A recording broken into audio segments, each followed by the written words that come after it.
Today in the News Digest, 350 strikes. Ukraine's 2026 long-range drone campaign on occupied territories by Russia. Iran hits the US AWACS plane, and Russia's likely to be behind the intel for this to happen. Zelensky openly says Trump's plan to end war in Ukraine has the key flaw.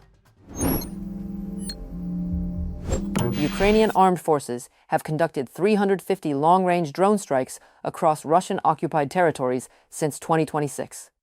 A detailed strike map was published by French military OSINT analyst Clement Moulin. The targets include 19 strikes on air defense systems, 25 strikes on radar stations, 21 strikes on aircraft, and 9 strikes on missile and rocket artillery launchers. There also were 260 strikes on warehouses, antennas, and transformers. Ukraine is concentrating its strikes on 3 main operational directions: Crimea, southern Zaporizhzhia, and Donetsk region. The night of March 31st was marked by a new wave of effective strikes on the Russian ports of Ust-Luga and Primorsk. Attacks on Russian oil infrastructure have become the most serious threat to the aggressor country's economy since the beginning of Russia's full-scale war against Ukraine, reports The Telegraph. More about impact of Ukrainian long-range sanctions on the next story for you.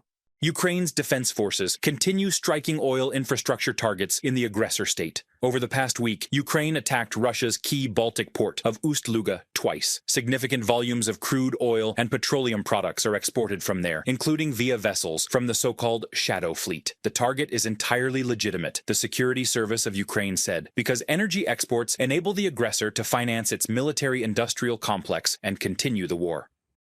The Security Service of Ukraine, together with the Defense Forces, is continuing its systematic work to reduce the enemy's financial and logistical capabilities. All oil facilities are effectively part of Russia's military-industrial complex and provide revenue to the Russian budget that is then used for the war against Ukraine. Therefore, special operations aimed at countering this will continue. Russia will pay a high price for its aggression. Yevgeny Kamara, acting head of the Security Service of Ukraine, on Telegram. The Baltic region has turned from a safe hub into a high-risk zone for Russia, Ukraine's Ministry of Defense said. On the night of March 25th, Ukraine's defense forces struck the Vyborg shipyard. A day later, they hit a primary oil refining unit and 2 large storage tanks at the Kynef oil refinery in the city of Kirishi. Its capacity is about 21 million tons of oil per year, more than 6% of Russia's total refining volume. After the attack, Kirishneftyorg Syntez completely halted operations. Ukraine's defense forces also struck oil-loading infrastructure and oil storage facilities at the Transneft terminal in the port of Primorsk. These long-range sanctions are systematically draining the aggressor's resources. Ukraine's defense forces' combined strikes on oil infrastructure in Russia's Leningrad region have 3 key vectors of impact. Economic: blocking oil and petroleum product exports through the Baltic deprives the Russian budget of billions of dollars that were directly converted into missiles and shells. Logistical: it creates fuel shortages for Russian troop groupings. Technological: successful attacks at distances of more than 900 kilometers prove that Russian air defenses are incapable of protecting critical facilities even deep in the rear. From a publication on the website of Ukraine's Ministry of Defense. An unprecedented number of drones covered near-record distances, bypassed layers of air defense, and dealt a crippling blow to some of Russia's most important facilities, The Telegraph writes. According to analysts, these attacks have become a serious challenge for the Kremlin, casting doubt on Russia's very ability to export oil, the core of its economy. Experts say the scale of the strikes, their focus, and their timing have produced the most powerful effect seen in the past 4 years. In Russia, all of this is happening very deep inland. They may still be able to pump oil for now, but at some point, it will turn out there is nowhere to send it, nowhere to store it, because we are seeing strikes on ports and on oil refineries as well. So even if oil is still being extracted, there is simply nowhere for it to go. Sooner or later, that will lead to a situation where they will have to shut down the wells themselves. And when you shut down a well, when you seal it, in theory, it can only be reopened, and only at a very high cost. Economically, it is no longer viable to reopen a well that has already been sealed. Ukraine has responded to Russia's attacks on energy infrastructure, President Volodymyr Zelensky said. He added that new UAVs and missile drones are now being technically upgraded for future operations. Meanwhile, Russia has introduced a full ban on petrol exports from April 1st, 2026, for all market participants. According to Russian media reports, the moratorium will remain in force at least until July 31st. Andriy Dmitrenko for Freedom TV. It always is amazing to watch when the shoe fits and one wears it without having a slightest understanding how guilty one looks in the same charges one tries to blame others on. Iran's permanent representative to the UN, Amir Saeed Iravani, accused Ukraine of active participation in military aggression against the Islamic Republic.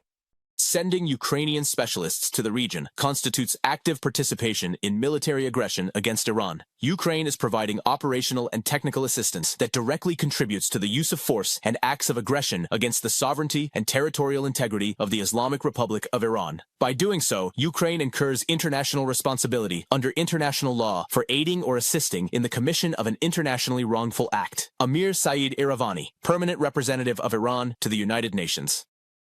But maybe one just does not know how to tell lies from truth in even such an absolutely obvious case like Iranian Shahed drones flying Ukrainian skies and killing us in Ukraine every day for 4 years in a row.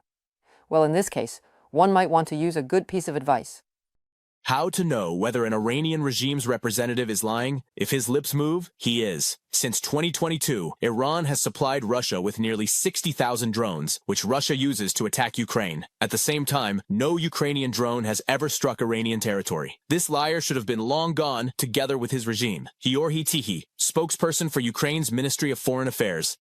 The question of who is your ally will most likely cost you a win or lose in any war. American Early Warning and Control Aircraft AWACS was heavily damaged in an Iranian attack on an airbase in Saudi Arabia.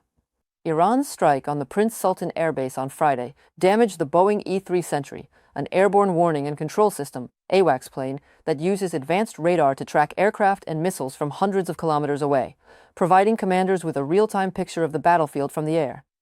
In an interview with NBC on Saturday, President Zelensky said that satellite images taken by Russia of the Prince Sultan airbase were shared with Iran just days prior to the attack.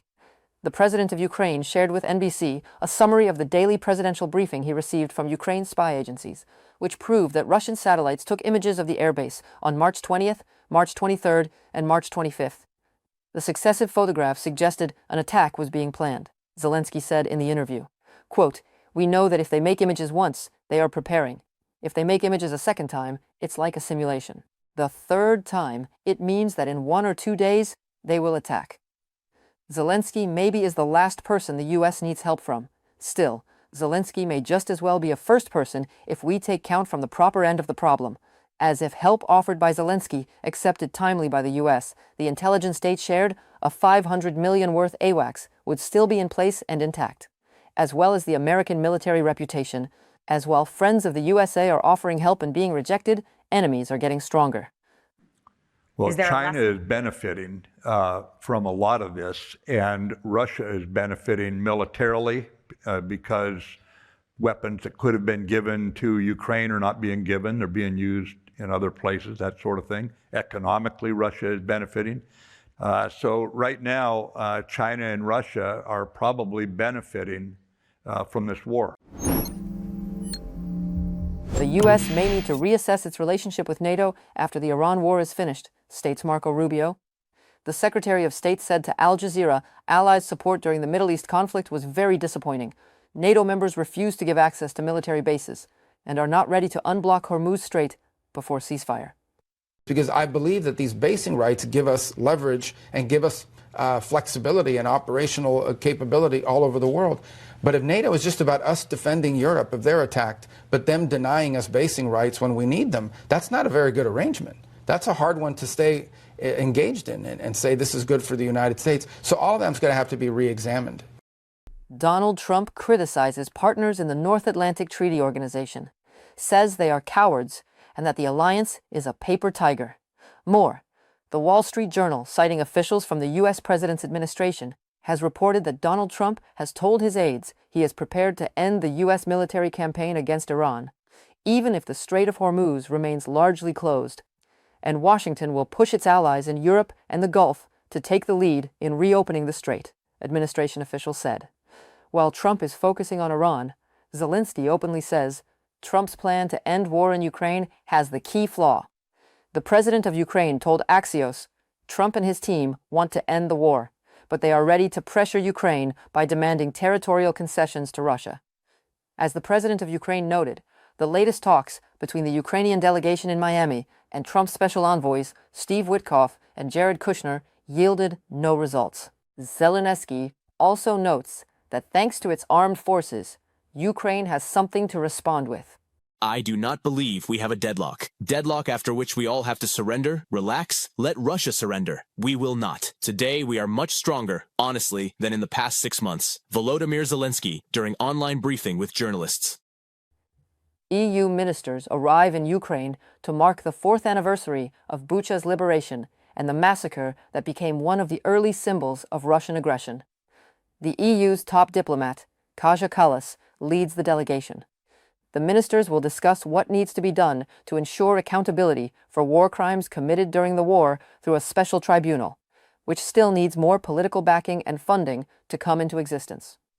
Ukraine's foreign minister, Andriy Sybiha, drew a comparison with the Nuremberg trials against leaders of defeated Nazi Germany, saying the new tribunal was needed to prevent such horrible crimes from repeating again in the future. That's your news digest. If this breakdown gave you clarity, hit like, drop your thoughts in the comments, and subscribe so you don't miss what's next. Stay safe, and see you tomorrow.